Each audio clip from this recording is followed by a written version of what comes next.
Hi guys, my name is Joseph Burke. I am a makeup artist that lives in New York City, and I was looking at YouTube videos and I discovered that many of the YouTube videos out there that describe makeup topics actually really don't go in depth about how to use brushes and brush strokes. So I actually decided to make this video for you guys so that it simplifies everything as far as how to hold the brush, what brushes are used for certain things, and how to use different types of brush strokes. So I hope you guys take this information and use it. So first we're going to talk about brushes and which ones I like to use and why I like to use them and which ones they actually are. But first and foremost, I like to start off by saying that the best brushes that you could have are actually your hands. Simply because I like to say a hand makeup artist. I like to use a lot of my hands. I feel that it really works with product better. It really warms product well. I could actually do a whole eye look with just my hands. So first and foremost, hands, if you can learn how to work with them, are probably the best brush that you can have. Okay, so we're going to go ahead and start off by talking about different types of eyeshadow brushes that I love to use on a daily basis on my clients. First, I'm going to go ahead and start off with the Laura Mercier All Over Shadow Brush.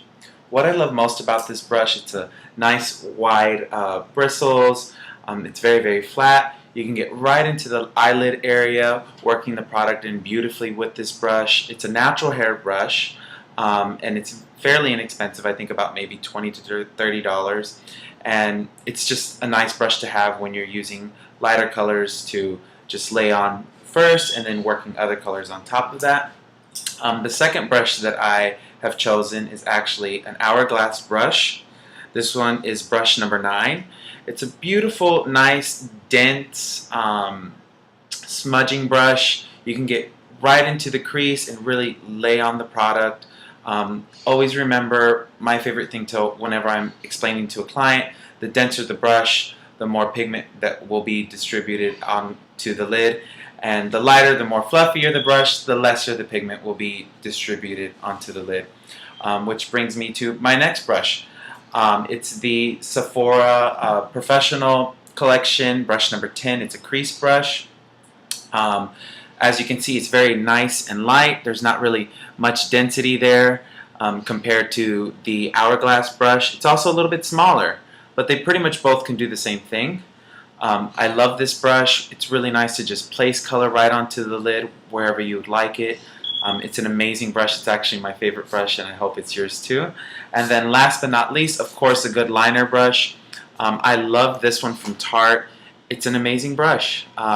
It has one beautiful, nice, soft tip on one end to do a really nice fine line to get that clean, smooth, crisp line. And then, of course, on the other end, a nice little smudging brush, which you can go in with micro detailing and adding more pigment or need be wherever. These brushes alone are just my favorite and they're must-haves. I hope that you enjoy them also. Secondly, now we're going to talk about complexion brushes. There are so many different types of complexion brushes. There's, of course, your regular standard flat foundation brush. This one's actually produced by Tarte. It's a really nice one. I'm not a really big fan of flat brushes when it comes to complexion. Reason being because I use my hands for the most part. The second other foundation brush that you can use is actually more of almost like a cross between a flat brush, but it's more rounded. So it's somewhat like a powder brush, but it's very, very loose in density. They're both really, really nice. I really like them both, but to be honest with you, I only use them for placing the product onto the face. They really don't do anything for me. I'm going to just reference back to my hands. I love using my hands to warm the product because I feel that it really just gives the appearance of beautiful skin. So by all means, go right ahead, use these brushes. But I think in the end, you're going to end up using your hand anyway. So you might as well, just use your hands. Secondly, we're going to go ahead and talk about powder brushes. I love this brush right here. This is what I call my Big Mama brush. It's brush number 1 from Hourglass. It's a Taklon laser cut brush. Super, super soft bristles. I mean, just feels really nice on the skin. Every single client that I use this on says that she loves this product, or he loves the brush, loves the bristles because they're super soft. This retails, I think, about almost $60, maybe $70, $80. And it's a great investment, to be honest with you. So that's my powder brush, my go-to powder brush from Hourglass. Concealer brush. Whenever you're dealing with concealer, I always say less is more. I'm a makeup artist that absolutely hates using concealer brushes because concealer just looks cakey on everyone. No, whether you're 12 years old or you're 85, it just looks bad. I have yet to find that miracle concealer. The closest one that I've actually come to use and actually really understand and love as far as concealer is the Amazing Cosmetic Concealer. And this is actually their brush, and it makes perfect sense. Less is more. This is not your regular standard concealer brush. It's very small in size. That's because you need to pick up very little of the product. It's super highly pigmented product, and it's small for that reason, so that you're not having to use a big brush to work the product underneath the eye or on top of blemishes. Very little of the product should be used, and I think that's why they chose to use a smaller brush. So that makes perfect sense with me as an artist. Then we're going to talk about contouring. Contouring brushes, there's so many different types of contouring brushes. You can use a fan brush or you can use an angled brush. Angled brush is my absolute favorite brush to use. I feel that I get more control by using this brush. This is the Sephora Professional brand brush. It's a blush angled brush, brush number 49.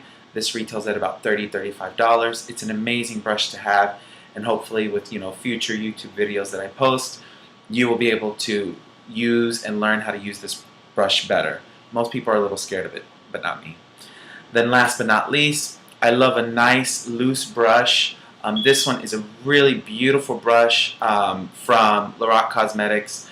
I love this brush because it's made out of squirrel, and if you can probably get it still, they may have it online at LoracCosmetics.com. But as you can see, it's not round, it's somewhat flat, and then it also has a tapered cut. I love that. I love that because it's super smooth. You get that beautiful tapered cut, and then you can just place blush very nicely and elegantly on the cheek. So Lorac Cosmetics Squirrel Brush Tapered. And if you have any questions about these, you can, by all means, please email me. I love hearing from you guys because I love giving information out. So thank you. Now we're going to talk about brush strokes. I really love and enjoy training people on brush strokes because I feel that it makes a world of a difference. Now, we're going to go ahead and talk about strokes. For me, in terms of eye makeup, the whole point of eye makeup is to have a bigger eye, give the appearance of a bigger eye, and I feel like if you really understand the techniques of brush strokes, then you can really achieve that. Of course, in terms of eye makeup, you always want to make sure that it's nice and even. What you do on the right side or the left, you're going to do on the left side or the right. So each side has to always look the same. That is the point of eye makeup.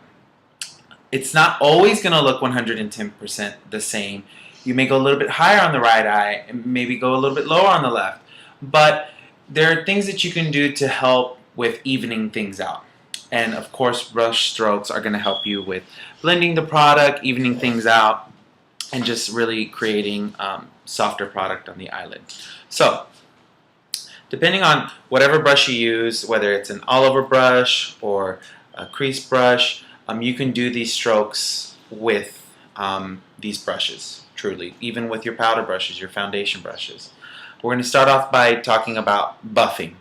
So whenever you're doing eye makeup, there are several ways that you can use your eyeshadow, and I would say buffing in circular motions actually helps to soften the appearance of your eyeshadow.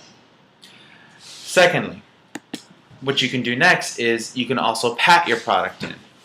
Patting your product in is going to give you a more denser consistency in eyeshadow. So patting your product in softly, nice and gently is going to give you more depth. Secondly, wiping. Wiping. Think of a windshield wiper. Wiping the product into the eyelid, working that product in, is going to give you lots of density, but it's also going to give you more of a feathered look on the outer edge of the shadow, wherever you place it. And then, of course, swipe and lift. Swipe and lift is pretty much, I like to use it whenever I'm using my liner brush. Swipe and lift, and also when I'm contouring. You want to make sure that whenever you swipe and lift, wherever you start, you press the brush down, and then as you're working away from your starting point, you lift away from the face. So, one more time. Let me get a little bit closer. You push and swipe and lift. Sort of like the motion and the finesse of a check. So whenever you come down on a check and then you lift up, you sort of lift away from the piece of paper. That's what a swipe and lift is. You swipe and lift, and it sort of gives that last motion of a check mark.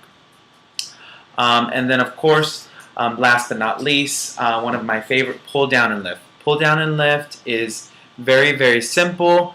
You work your eyeshadow into the eye, and then you pull down, but then you keep lifting the eye brush up and up. And as you can see, I'm working the product up. I feel that that adds a lot of density, but it also still feathers out the end of the eyeshadow. So one more time, swipe and lift, swipe and lift upwards. That gives you a completely different effect.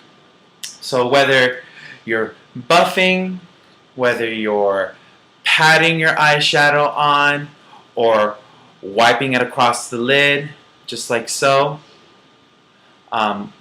pulling down and lifting, pull down and lift, work up the eyelid up to the brow, and then last but not least, your swipe and lift. That's that last check part, the little finesse of a checkpoint or a check mark.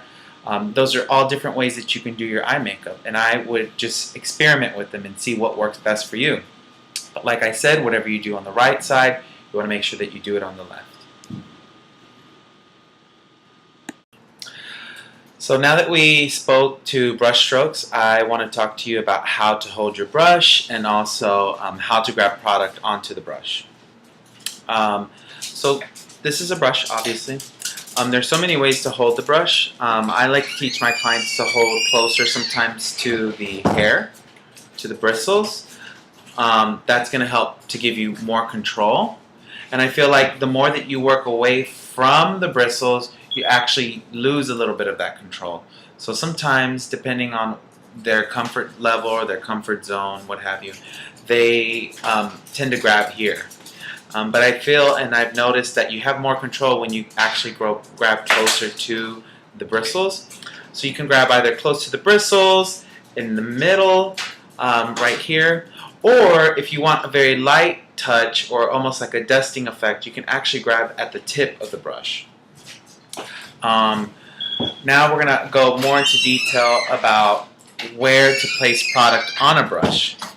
When you have a flat brush just like this as the all-over shadow brush, you can really utilize both sides. I always use one side for my lighter color, and then the other side I use for my mid-tone. So you can really just utilize the brush to its full potential. Instead of putting the same color on both sides, use one side for one color, the other side for the other color, but always remember which side is which. And then when you have a round brush like this, I'm even going to break this down even more. You can actually just place the product right on the tip of the brush. So if I have shadow here, you can place the product just on the tip of the brush. That's just going to give you more control on where you're placing the product on your eye. Or if you want to just get product all over, you can actually work the product around the brush by rolling it through your shadows or through your powder. I feel like whenever I'm doing a really deep, intense, smoky eye, I always roll. And when I place that product right onto the eyelid, it really just covers more, and you actually lose a little bit of control, but that's sort of what you want when you're doing a very dramatic eye.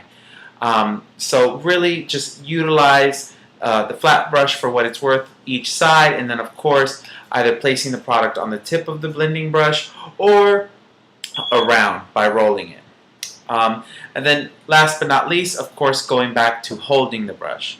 When you're holding the brush and you're doing eye makeup, and whether you're doing contouring or powder or highlighting, always really consider how you're holding the brush and what angle you're holding it.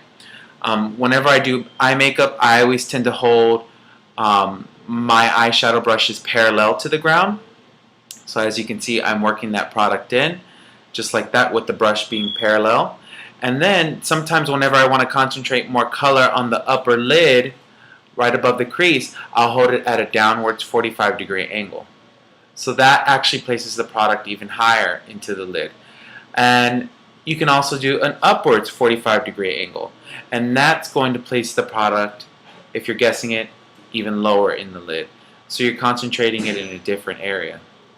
So there's parallel, downwards 45, and then upwards 45. Just remember, whatever you do on this eye, you do it on the other one. So parallel, working color parallel on the other eye. And then I'm going to do a downwards 45-degree angle. If I had shadow on, you would see it distributing more closer to my brow at this moment. Downwards 45. And then, of course, upwards 45. That's going to help to just distribute the color lower, closer to the lid and on the lower lid part. So just like so. So I hope you learned lots of great tips and tricks with holding your brush, brush strokes, what type of brushes to use. If you have any questions, by all means, go ahead and email me at josepha.burke@gmail.com. That's josepha.berck@gmail.com. And of course, please stay tuned for more videos on how to use product and what's my favorite product, because I am just a bucket of knowledge, and I hope to hear from you soon. Thank you.